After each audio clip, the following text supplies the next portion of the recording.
Welcome to everyone who is here today to join us for a conversation on collective trauma, narrative, and peace building. So my name is Frauke de Weijer, and I'm one of the two authors of the IFID paper, Fractured Stories, Fragmented Societies, in which we look at how traumatic events that happened in the past can have long-lasting effects on individuals and societies, and can significantly influence social cohesion and the prospects for peace in post-conflict settings. So I'm here today with my co-author, Alison Castell, Associate Professor of Rhetoric and Communication Studies at Regis College, and Rafik Hodzic, a Strategic Communications and Transitional Justice Specialist from Prijedor, Bosnia-Herzegovina, which is one of the cases that we discuss in our paper. And we have our esteemed guest, Melanie Greenberg, the Managing Director for Programs at Humanity United. So why this focus on collective trauma? So for me, having spent many years in conflict settings, notably in Afghanistan, I've always been struck by just how much people have gone through, what they have witnessed, and how this affected them psychologically. So for the most part, I've been very much impressed by their resilience, but I've also seen, or maybe felt rather, how difficult it must be to now turn the switch and rebuild social relations, reconcile with those who may have been your enemy, and to have positive faith in the future and the institutions that are being rebuilt. It seemed to me a lot to ask. So I'm very pleased that in recent years, there's been much more attention given to mental health and MHPSS. But this focus is purely on the individual. Whereas for me, a really interesting and perhaps somewhat overlooked dimension plays out at the collective psychological level. So how social groups give meaning to past traumatic events and how the way they do so has significant implications for both their own well-being, but also for their attitude towards other groups and even towards policies and institutions, and therefore for the prospects of resilience and peace. So let me take a step back. So what is collective trauma and why do we place narrative at the center? So collective trauma occurs when traumatic events happen to a social group, and their social and psychological responses become encoded into the cultural identity of the group. So these are collectively felt emotions, emotions of loss and despair, victimhood, fear, or guilt. And they can lead to group apathy, a reduced sense of agency, loss of a positive vision for the future, and a reduced ability to trust. It shatters the ground underneath their feet. So this is where narrative comes in. Traumatic events interrupt our understanding of self, of our relation to others, and how we fit into the world at large. Like traumatized individuals who do not encode these experiences in a linear story, rather they exist in fragmented sensations, images, and flashbacks, not in a story with a beginning, a middle, and an end. And something similar happens at the collective level. The understanding of how one relates to the world is fractured. So in order to survive, psychologically speaking, it therefore becomes crucial to restore what is called self-continuity or cultural continuity. A group will therefore aim to restore narrative coherence through a process of renewed meaning-making. And this new narrative then provides a new sense of psychological safety, a firmer ground underneath one's feet. And over time, this collective memory becomes the lens through which group members understand their social environment. It becomes an identity marker or even the epicenter of group identity. And this leads to behavior. Of course, it's a coping strategy. It's a useful adaptation, but it does come with consequences. It tends to foster strong intra-group cohesion, but often comes at the expense of relations with other groups. Shared victimhood, for instance, can become a central feature of the cultural identity, and this can, but does not have to, manifest in competition over victimhood, over who has suffered the most. So people may fall victim to what has been called the egoism of victimhood, which is a reduced ability to empathize with others, and may even lead to a justification of violence against the outgroup. Now, past trauma also tends to lead to hypervigilance and hyperdefensiveness. What I found particularly interesting was the research that showed conflicts that happen anywhere in the world, evaluation of their own historical trauma. So people that were reminded of past harms committed to them were more likely to support militaristic policies over de-escalating ones, even in conflicts that had absolutely nothing to do with them. So we can therefore see how collective trauma can feed into cycles of violence and reduce the capacity of a society to reconcile. However, I want to strongly stress that this is not inevitable. Many individuals, as well as social groups, have recovered from trauma and become more resilient, and have also passed this on to future generations. So this is therefore the focus of our paper, to look at ways in which we can increase the chances of more resilience-inducing narratives to emerge. So with that, I will hand over to Alison, who can tell us more about narrative theory and the characteristics of post-traumatic narratives. Alison, go ahead. Thank you so much, Frauke, and I really appreciate your framing. And I just want to say thank you to all the panelists for being here and to our colleague in Kenya, Sela, who also contributed to the paper.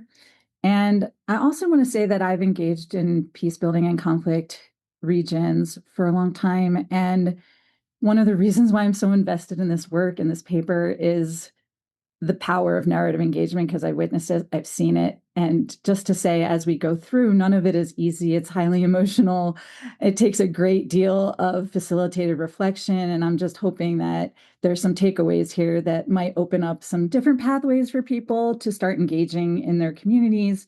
And there's also just this thing where I'm doing a theory and a practice talk, but oftentimes with narrative, it's a praxis. So the theory and the practice are quite intertwined. However, I'm going to paint with broad brushes for each.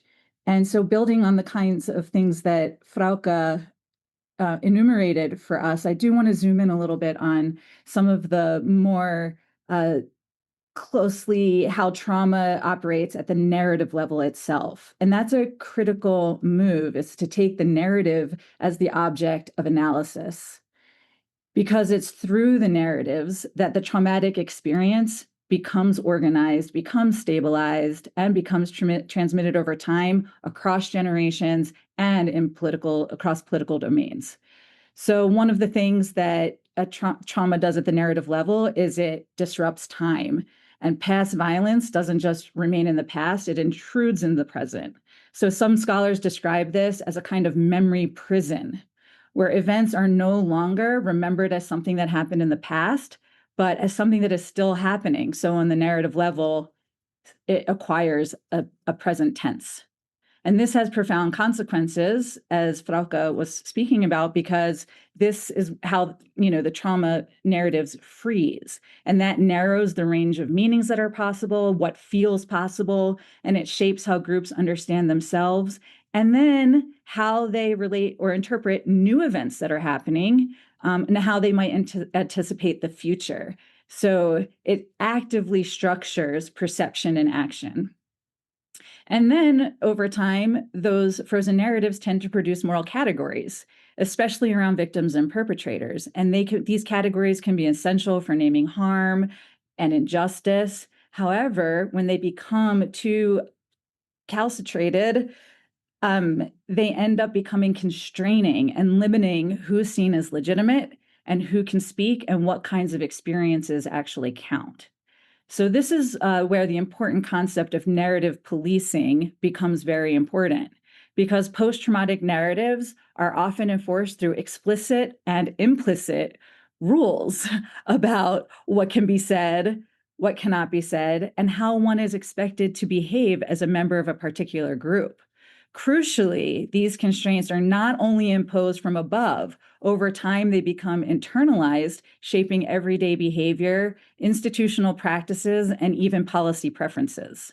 So this is why we emphasize that collective trauma affects entire narrative environments, not just those who are directly harmed. And while those experiences are deeply asymmetrical, everyone living in a post-traumatic context orients themselves to the dominant narratives that circulate in that environment, not just the visibly marked by violence, but even those who see themselves as bystanders or as neutral. So in that sense, trauma becomes collective, not only because everyone suffered in the same way, but because everyone navigates the same constrained meaning system. So when we talk about post-traumatic narratives, we're not simply talking about individual stories that people tell. We're talking about the narrative environments in which those stories are told, that regulate the meaning, that distribute legitimacy inequitably, and shape the possibilities or not of agency, reconciliation, and peace. And so this is why it sets up a challenge and a promise of what narrative can do, because if it operates at the level of the narrative environments, the practice can engage those environments. Thank you so much, Alison. That was a wonderful contribution. I think it clarified even more what we are talking about. Melanie, can I please invite you? You have a lot of experience in the peace building field. Can you maybe speak a little bit from your perspective and how you've seen collective trauma and narrative feed into dynamics of conflict and peace? Yes. Thank you, Frauke. And thank you, Frauke and Alison, for this deeply perceptive paper. It was so powerful to read and resonated so strongly with me in the peace processes that I've been part of over my career. So thank you. And my great thanks to IFIT as well, and to you, Rafiq, for making this conversation possible. So it's been fascinating in the last 5 to 6 years to see how the peace building field has begun to grapple with this issue of narrative and collective healing. At times, there's a bit of a pendulum. I think in the probably early 90s, there was a lot of work around political psychology and really talk about political narrative. And I think the field really shifted to more of an institutional approach, that if we'd had this conversation, say in 2010, with the World Development Report, we would have talked a lot about institutions and voice. And if we kind of get the institutions right, the peace will follow. There's been a very healthy swing of that pendulum back to the idea of how do individuals heal? How do they hold trauma? How does that connect with communal healing? And how do we think about societal healing as peace builders and bring these ideas of narrative and how we wrestle with narrative from the kind of grassroots peace building, where I'll speak in a few minutes about how I feel it's always been deeply rooted there, to an understanding about government officials and mediators who are just trying to realize that they too need to focus not only on political compromise, but on these deep-seated narratives and trauma and how to use those processes to shift them. I'm also very pleased with your emphasis on perpetrators. I think in peace building, we often focus very much on the victims, but in fact, perpetrators hold a great deal of shame. The narratives around them tend to calcify, and it tends to lock people into an identity that, as you say, is very hard to break out of. I'd make one more reflection, which is that John Paul Lederach often says that in situations of conflict, people hear with their eyes, that you see someone from another group, a group that's perceived as the enemy, and you think because of narrative, you know exactly what they're going to say and what positions they hold simply because of their identity. And so much of what we do in peace building is trying to unpack that till we begin again to hear with our ears, to see with our eyes, to hold in our hearts, be able to shift these long-standing narratives around trauma. But I'll tell a quick story about my personal interest in this area, which started in my earliest years of peace building in the late 80s, early 90s, when I was working on a public peace process that was facilitated by Hal Saunders, that brought together Armenians, people from Azerbaijan, and refugees from Nagorno-Karabakh. And if you remember at that time, Armenia had invaded Azerbaijan, had taken over Nagorno-Karabakh, and it was basically an occupation. People either had to leave, and there were hundreds of thousands of refugees, or to live as a minority within an Armenian held enclave within Azerbaijan. So we brought together the Armenians, Azerbaijanis, and the Armenians, who in this case were seen very much as the aggressor, asked for an apology from the Azerbaijanis, who are a Turkic-speaking society. They're not Turkish. but they said we need an apology from you for the Armenian genocide in 1920, in the early 1900s. And I was astounded by this. Like, what were they holding for so long that even as perpetrators, they had to be seen as victims? And so the groups then divided into their own groups. And the Azerbaijanis came back and said, we cannot apologize because this was not our harm, but we can empathize with you. We want to apologize in a general sense that your people had to suffer this. And we want to engage with you to think about how none of us can ever be victims again. And there's something about that acknowledgement, that reframing of what it meant to be victims that really pushed us forward.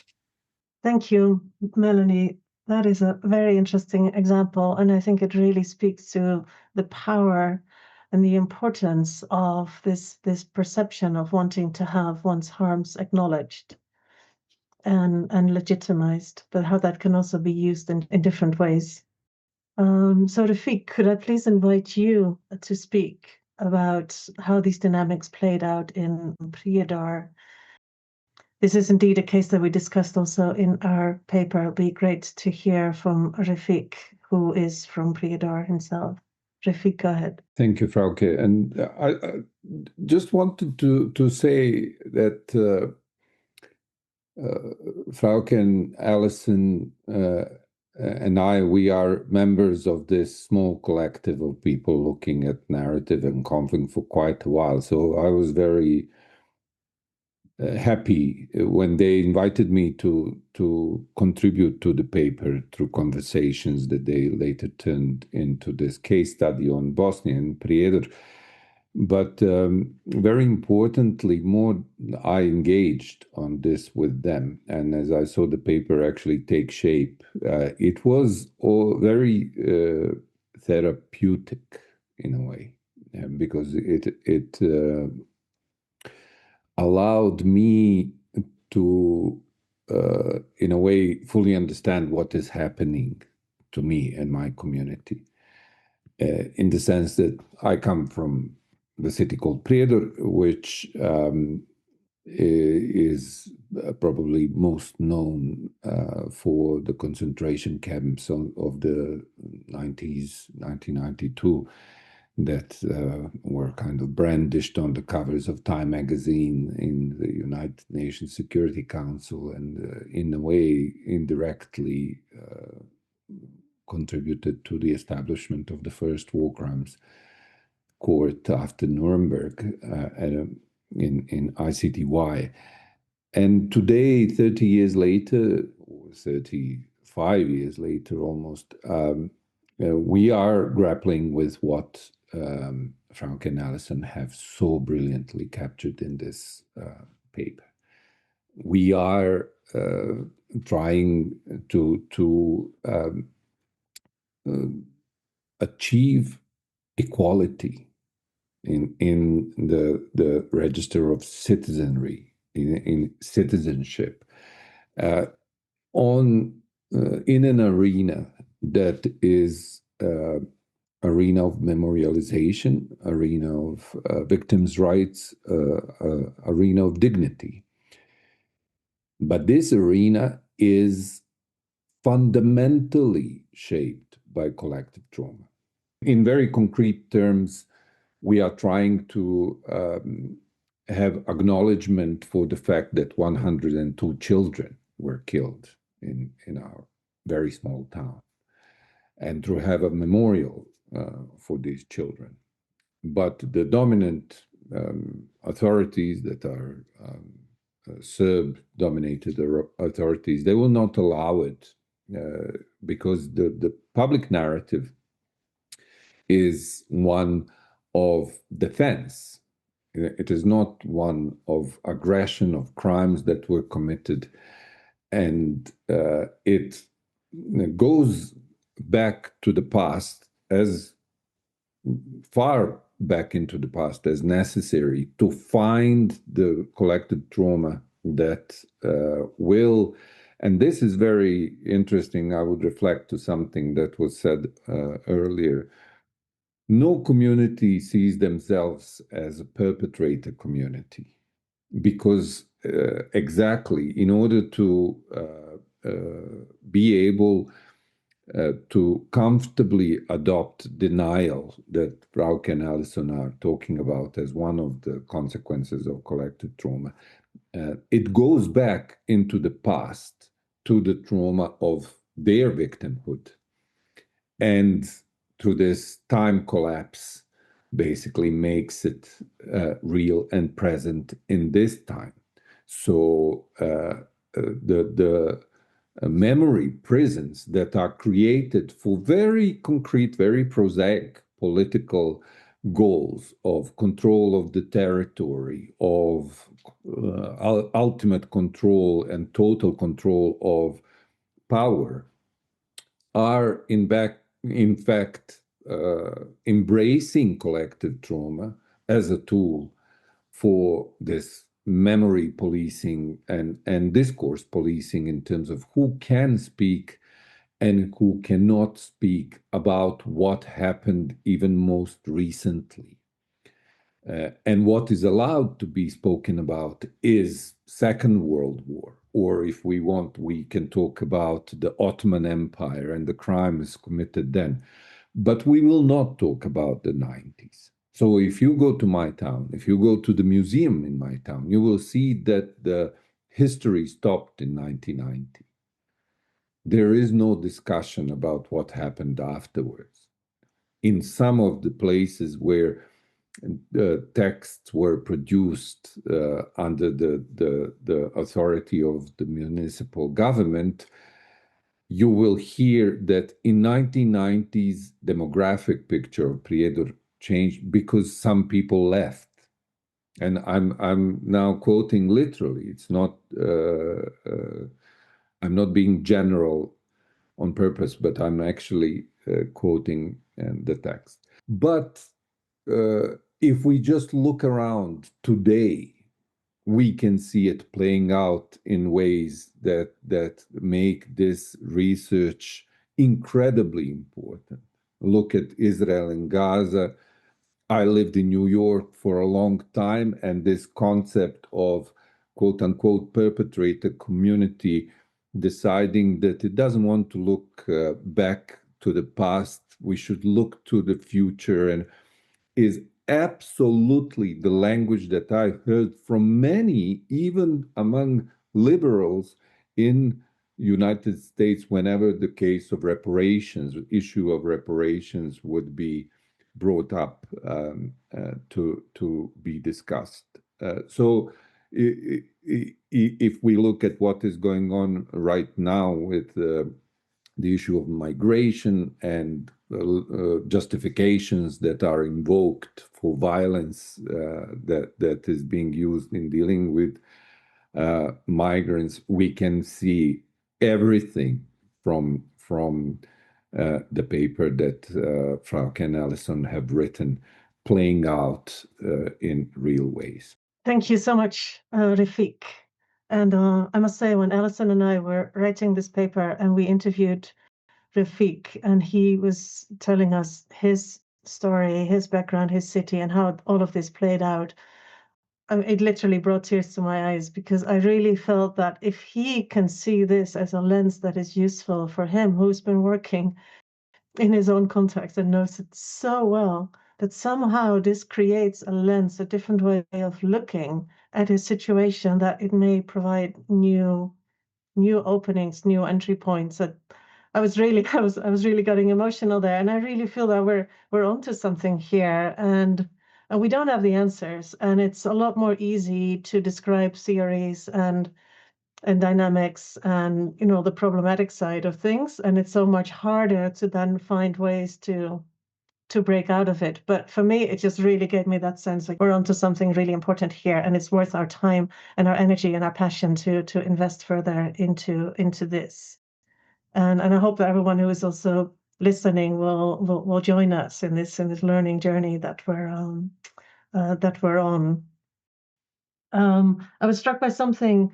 This is example of a memorial for children. If even a memorial for children, all children, cannot pass cannot pass the narrative policing. That tells us something, actually. That tells us that empathetic and inclusive narratives are threatening. They're dangerous to the powers that be. And that's a challenge. And that's why shifting the narrative landscape is so difficult. But it's also an opportunity. Because if they're threatening, that means that if you manage, then you're throwing a spanner in the works there. So maybe that can give us a little bit of hope. So then I'd like to move on to practical ways forward. And in the paper, we discuss 3 main ways. And the first one is through facilitating storytelling. Now, as I said in the beginning, finding this narrative coherence, recreating a story is crucial. It's really crucial to restore a sense of agency, dignity, to strengthen group continuity, identity. But it's also potentially dangerous because it can really feed these entrenched identity boundaries. So it's crucial that it comes with self-reflection, narrative self-reflection. And this is what Alison was also referring to better understand what narratives are at play and what is the environment in which we sit, like fish in the water, not so aware of the narrative environment that we inhabit.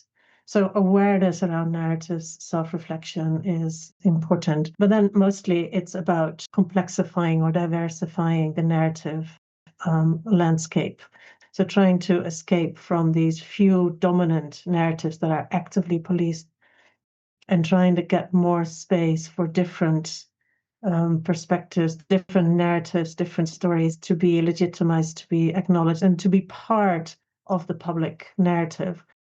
And this is, again, Melanie, interesting what you're saying. At grassroots level, this is probably already or stronger part of peace building practice, but in the more public narrative, I think much less so. So with that, I'd like to invite Alison to give some thoughts of hers on the praxis. Thank you. I mean, hearing your story again, Rafiq, I want to change all my remarks to speak to that. It's just, this way of seeing that the way that us versus them gets consolidated, and it just infiltrates the way that we see each other. And then you get blinders, right? Because of the stories that we have about each other before, as you said, Melanie, before you even see them, right? And then you see them, and then the stories come to the forefront, and then you've made all kinds of assumptions, right? All these assumptions through narrative that need to be reflected on. Where did they come from? What is the context in which that inhabits them, right? And so I can only paint in really broad strokes some of what Frauke has already touched on to talk about narrative praxis, but to also just name that in many settings, people aren't just struggling to heal, they're navigating fear, the silence, the regulated speech, the delegitimization. And then we're calling for healing and reconciliation, and that can falter not because people don't want to engage or they're unwilling, but because the narrative conditions for repair aren't there. And so, and they're not just embedded in our daily conversations, they're embedded in institutions, they're embedded in the policies and the everyday social life. So this makes it really, why we have to understand the narrative context before doing any kind of deep practice, I would say. So there's the awareness and the understanding conditions. And this kind of work, it unfolds relationally, it unfolds over time, right? Just to, bring that home with all this theory. And I just want to say, like in Rafiq's story, for example, he shows how the dominant state-shaped narratives and memorialization practices and socially enforced silences, including forms of, and I don't know if you actually said this, but it's in the paper, of internalized narrative policing that actively constrain what kinds of stories can be told in my home. And so from that perspective, from all of these perspectives, it's fundamental, it's foundational practice of narrative work to understand the dominant narratives that are shaping the conditions, how they organize meaning, how they distribute legitimacy, and how they shape not only stories, but also actions and policies and everyday behavior. And so understanding this opens up the door for dislodging some of the internalized narratives, some of the assumptions that just by doing that kind of analysis can actually work to dislodge some of that and shift what feels narratively acceptable versus narratively inevitable. So, and then building from there, we have to help groups and institutions, and this does happen at grassroots levels and at in other domains, to move from these overly simplified narratives to complex ones. Now, there's many ways of approaching that and doing that I can't get into right now, but just to iterate that this is not about fixing stories or correcting stories, but interrupting the simplified ones and maybe adding different dimensions to those stories so that the compression that happens in a trauma story and the rigid moral boundaries that get formulated can at least, have like a bit of a release, and then makes it even possible to explore different narrative possibilities, right? So then this is part of the larger project of diversifying the narrative landscape. And part of like an assumption that gets made is that, and Frauke touched on this a little bit, is that we need a shared narrative, like a unified shared narrative. And if you read the work of our colleagues in Kenya, that actually didn't work in their context and actually has been shown not to be as viable as people think, because it does foreclose other stories from populating, other stories from taking hold. And so we need the ability for more permeability, for more stories to coexist together, even if they're not in alignment, So how do you gain that stability through the ability for more stories to exist rather than from cohering around one? And that's a big work. And we need to do that so that we're not foreclosing on differences. And this also leads us to the need to amplify those stories that are less visible. What are the stories that are on the margins, on the edges? How do we do that through our social and political networks while remaining attentive to the risks involved? Because we know that in certain contexts, silence is a protection and speaking can be dangerous, right? So how do we navigate the environment in that way so that we can actively increase agency and not reproduce harm? So the promise of narrative engagement isn't to erase trauma, but it may open pathways for people and societies to live with trauma differently and expanding dignity, agency, and through this narrative engagement, maybe the possibilities of peace. Thank you very much, Alison. And also good to refer to the Kenya context. Actually, our colleagues in Kenya did a very interesting mapping exercise. And one of the narrative mapping exercise, and one of the things that they did is that they brought out some of these more marginalized, nuanced, inclusive narratives. And the next step in the process would be indeed to look at how they could shed more light on that. So indeed, the idea is not to take the existing dominant narrative and replace it with another unitary dominant narrative. The idea is the opposite, actually, is to create more of a forest of all different types of trees, bushes, plants to grow in an ecosystem, if you like. Melanie, can I refer back to you? And maybe you can share with us some thoughts from your side on how you think this lens, this way of thinking, could perhaps be integrated more into peace building practice.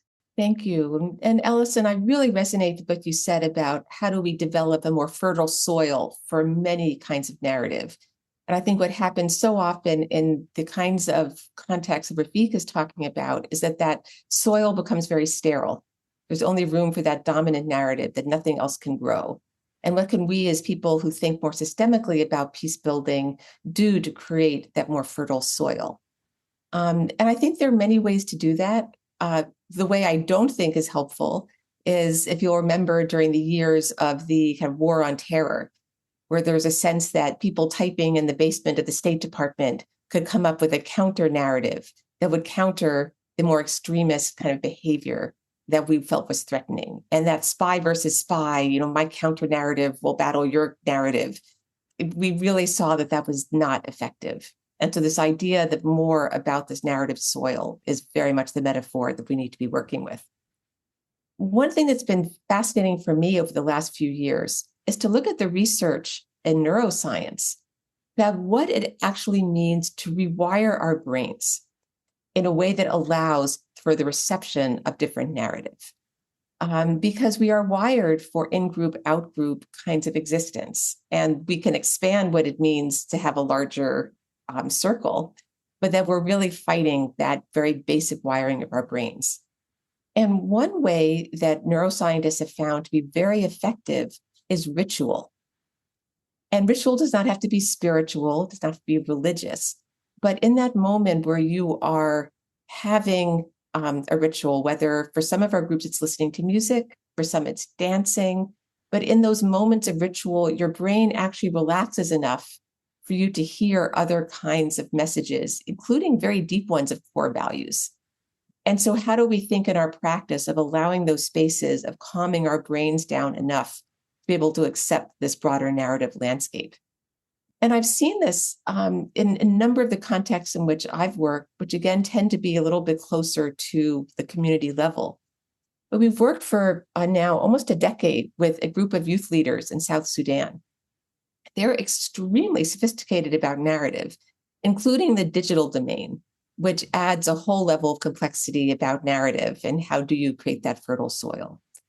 But they were very much pushing it back against this idea that South Sudan is a divided society. It's divided between these very specific ethnic groups, and that it's almost foretold that they would fight because of these generations and generations of narrative around the fact that they were enemies. Mm-hmm. And they said, no, we don't believe that. And they actually call themselves 64 tribes with one mother, 641N. And they have a vision of a coherent South Sudan where they can travel safely throughout the country. And they can think about a future in which they're all working on the issues that are most important to them and overcoming this idea that they are enemies. And so to see that unfold over 10 years, through 10 years of storytelling, of a great deal of emotion, this was a highly conflictual process of different kinds of projects that they're leading. And now, of course, as they are becoming older, they're moving into the leadership positions in society. That, to me, was a very profound reshaping of narrative. In another example, Padre Leonel Gomez in Colombia leads the Foundation for Reconciliation and Forgiveness. And again, in a somewhat ritualistic setting, has brought together FARC leaders and government officials. In one case that I witnessed, a police or a paramilitary officer who threw a firebomb into the home of someone that was considered affiliated with FARC and severely injured him. And these two men came together to talk about the narratives that had shaped them, of what brought them to this point of violence. And they both realized that they are victims of a 50-year conflict, victims on another side.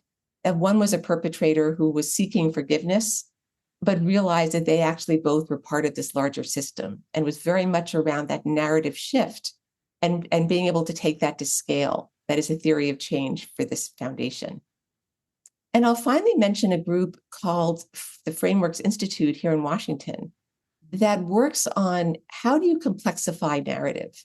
How do you develop a set of interwoven core narratives that can then be like the coral reef that other narratives can connect to, but can serve as unifying forces rather than divisive forces? And it's been fascinating to see very sophisticated social scientists working with groups around a whole range of complex issues to develop those kinds of core narratives that can then cohere into something larger.